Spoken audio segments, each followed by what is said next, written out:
Hi everyone, and welcome to the first episode of Cooking with Karan. In this show, I will be sharing numerous delicacies of Indian cuisine, from appetizers to curries, kebabs to breads, and also desserts. So let us begin today's episode with our introductory dish, which is also the best-selling appetizer of my restaurant. Any guesses? Yes, it is the onion bhaji, and today I'm going to show you how they're actually made. We're going to use 2 medium-sized red onions. I'm going to cut it in half and slice them evenly.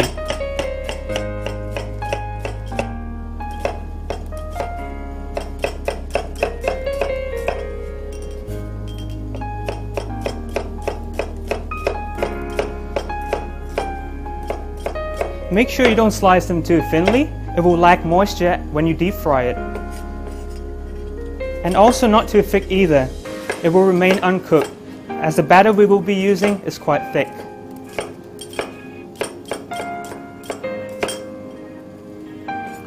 I've sliced the onion and I'm going to put it aside.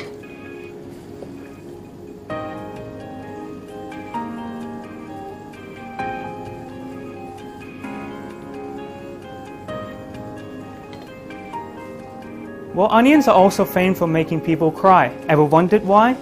Well, slicing the onion releases enzymes and reacts with the air to form sulfuric acid, which has an immediate tearing effect on our eyes. To avoid the irritation, some people light scented candles near the working place, some put a stick in between the teeth, and some even wear snorkeling masks. It all works great. Coming back to our recipe, now we're going to prepare the batter for our onion bhajis. Before we do that, I'm going to light up our pan in which we will fry our onion bhajis in. So on medium-high heat. For the batter, grab a bowl, put gram flour, corn flour, and now the spices. Salt, jeera powder, garam masala powder, chaat masala,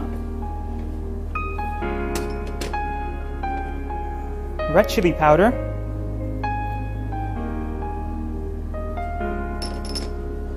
and ginger garlic paste.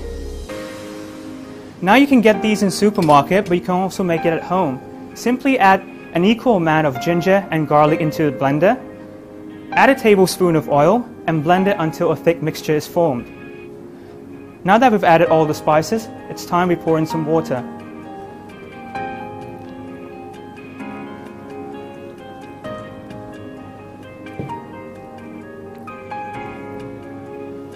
We're going to whisk this lightly but rapidly to avoid lumps.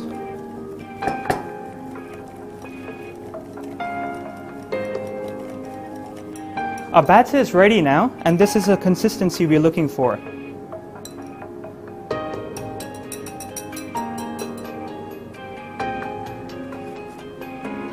Now we're going to add the sliced onion into the batter.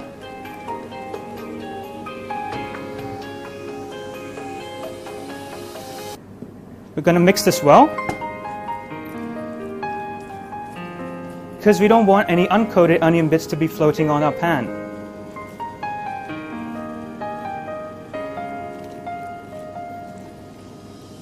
I have my deep frying pan ready here, and the battered onions are ready to be dropped in.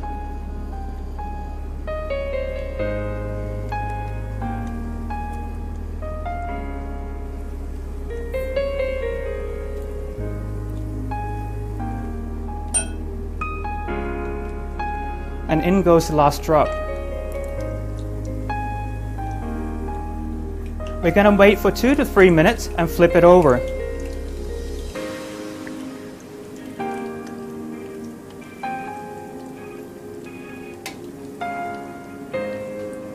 And let it cook evenly on the other side too.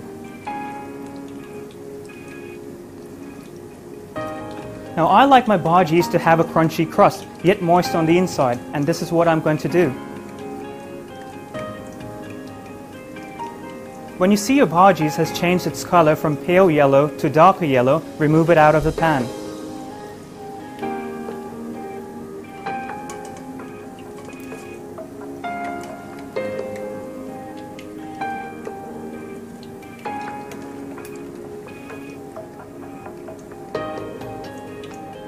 Let it cool down for about 3 minutes, and then we're going to refry it on high heat. And now I'm going to add the half-fried onions into the hot oil.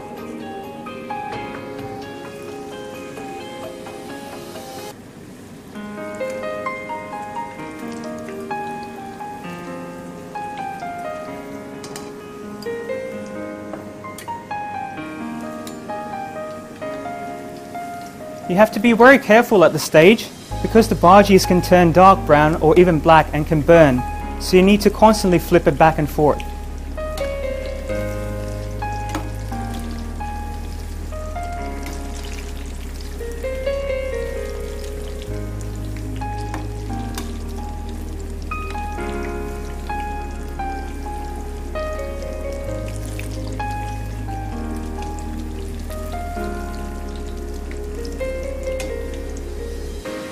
When the bhajis have turned golden brown, it's time we take it out of the oil.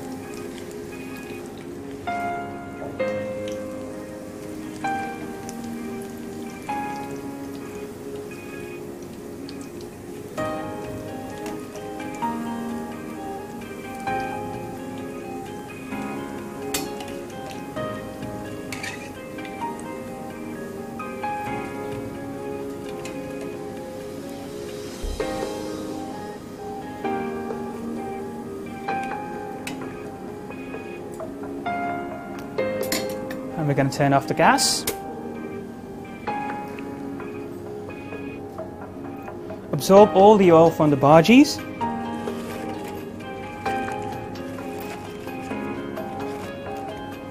And now I'm going to place it on the basket.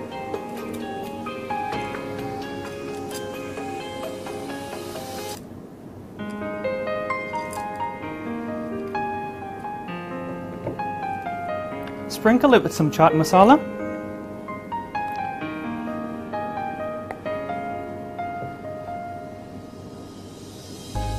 And serve it with a mint sauce. So this was a trick you've learned to my crispy and crunchy, yet moist on the inside, onion bhajis.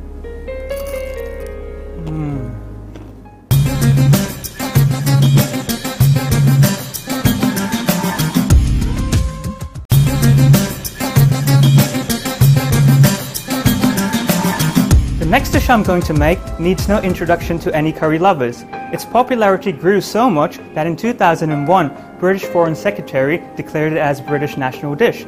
So again, any guesses? Spot on! It is the world famous chicken tikka masala. And during the process of making this dish, you will also learn how to cook chicken tikka, which is my all-time favorite snack. First of all, we need to prepare the marination for chicken tikka. For that, I'm going to use 200 grams of chicken breast,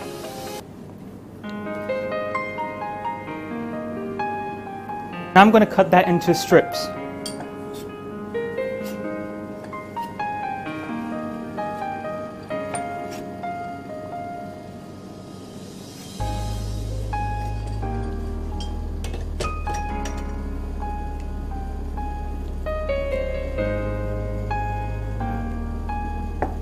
For marination, add yogurt,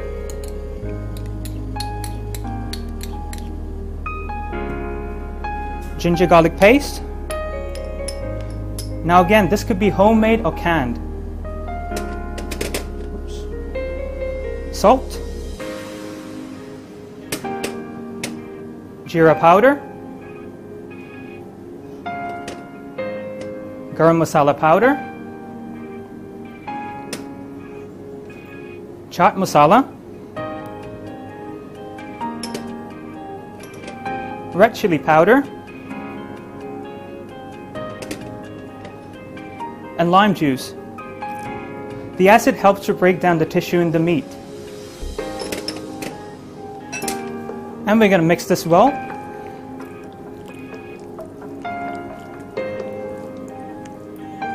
Now we're going to cover it up with a sheet of cling foil.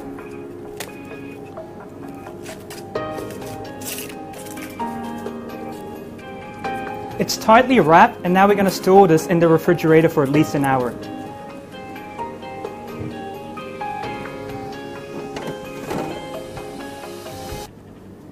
Meanwhile, we prepare the curry sauce, or the gravy as we say it, for chicken tikka.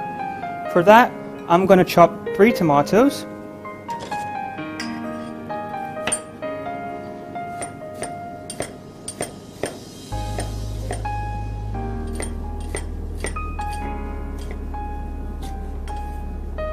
It doesn't have to be finely chopped.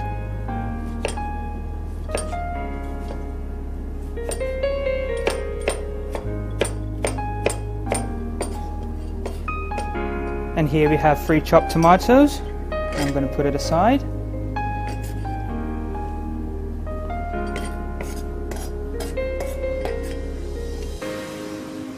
And we're going to chop 2 red onions as well. Again, it doesn't have to be finely chopped.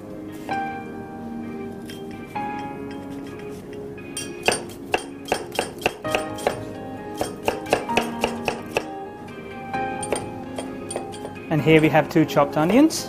I'm also going to place it next to the tomatoes.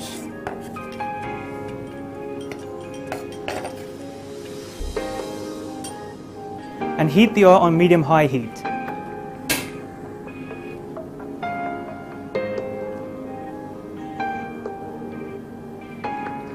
Once the oil gets heated up, we're going to add whole garam masalas. And what are whole garam masalas? They're a combination of dried bay leaves, cardamom, clove, and cinnamon stick. Now I'm personally allergic to cinnamon, but it gives a nice fragrance to the curry sauce.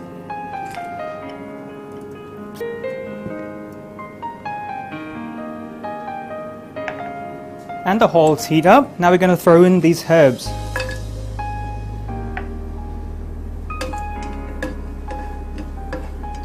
And stir it until you hear them popping. Now we're going to add in the onions.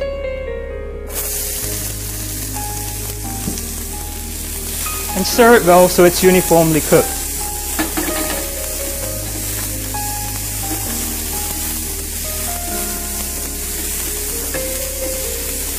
Keep stirring until it becomes nice and brown in color.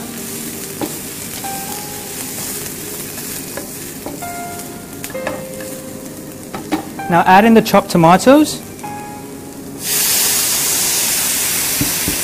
split cashew nuts, and a little water. And we're going to give it a stir.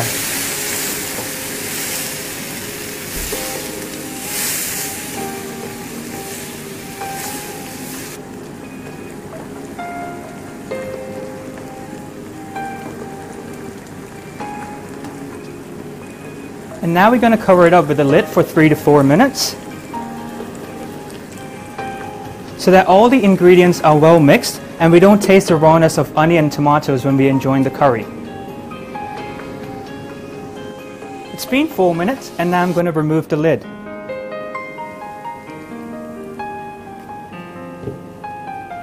Add in some water and give it a stir.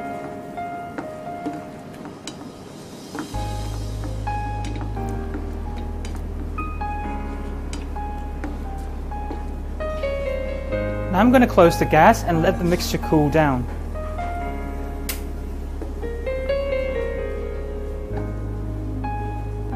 After it's cooled down, I'm going to remove the cinnamon stick and the bay leaf and pour the mixture into the blender.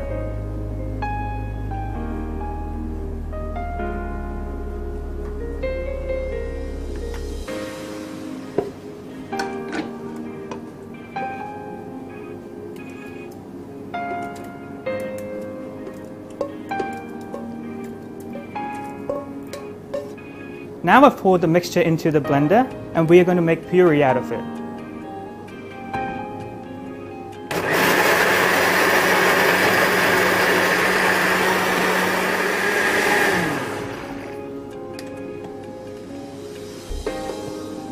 And here we've got smooth and thick puree. Now we're going to grab a pan and pour in some oil. Once this oil gets heated up, we're going to add ginger garlic paste to it.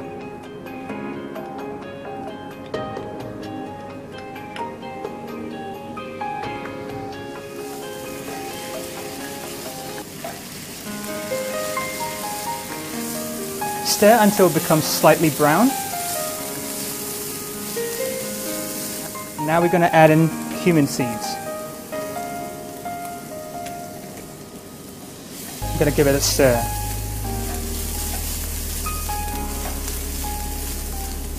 Once these seeds starts crackling, we're going to add in the puree.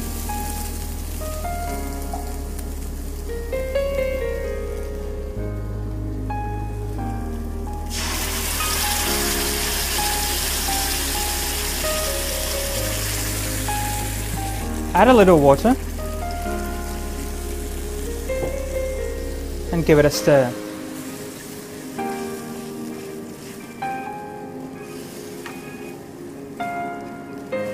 It's time we add the spices. First of all, we've got salt,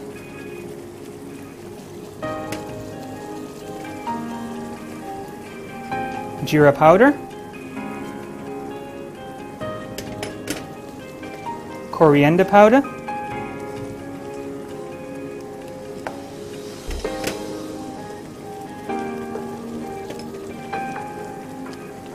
garam masala powder,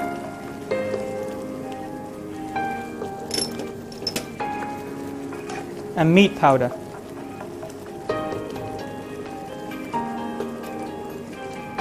Red chili powder,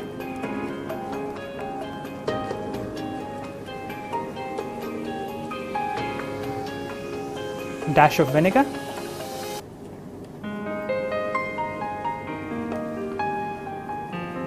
honey to give it a sweet aftertaste,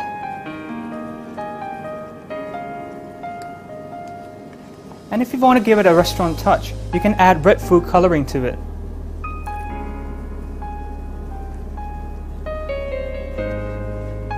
Give it a stir.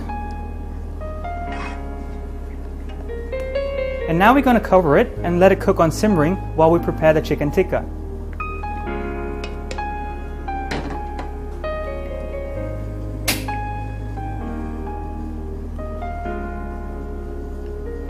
And now is the time we bring out our chicken tikka.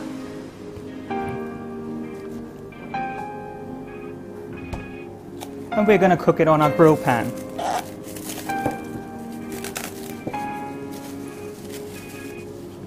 Here I've got my grill pan on a medium-high heat. Now I'm going to pour in some oil.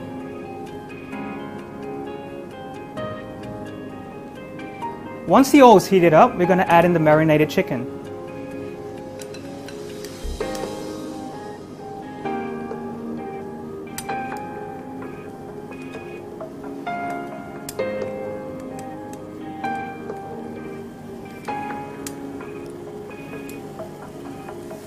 I'm going to flip this over every minute to avoid burns.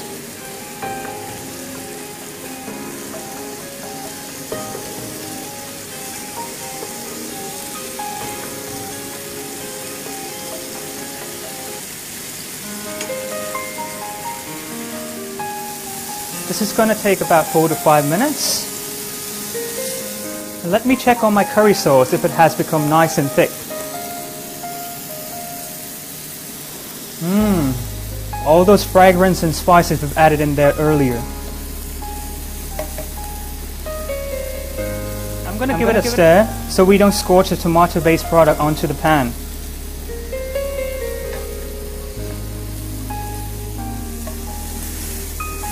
The actual finishing of the chicken is basically going to be done in the sauce. So we're going to turn off the gas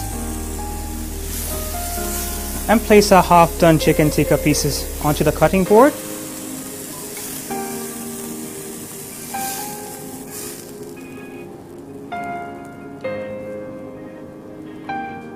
And these chicken tikka pieces are not fully done. If you wanted to have it without the sauce, you need to grill it for around another 2 minutes. And now we're going to cut it in half.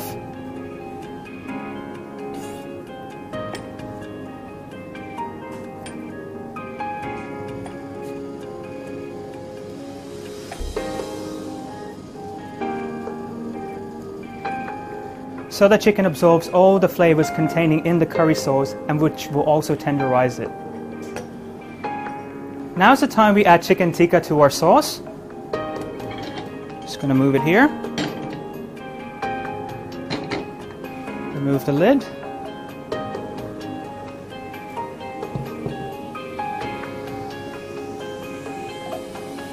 And in goes the chicken tikka pieces.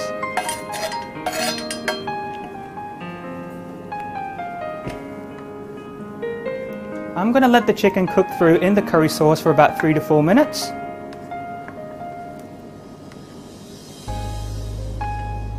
And finally, it's ready to be served.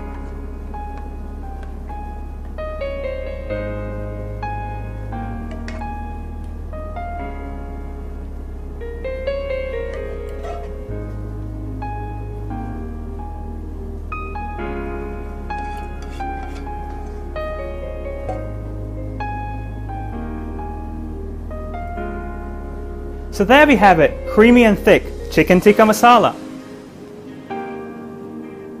Hope you had an amazing time watching the show, and I will be coming up with more Indian recipes, so keep watching Cooking with Karan. Cheers!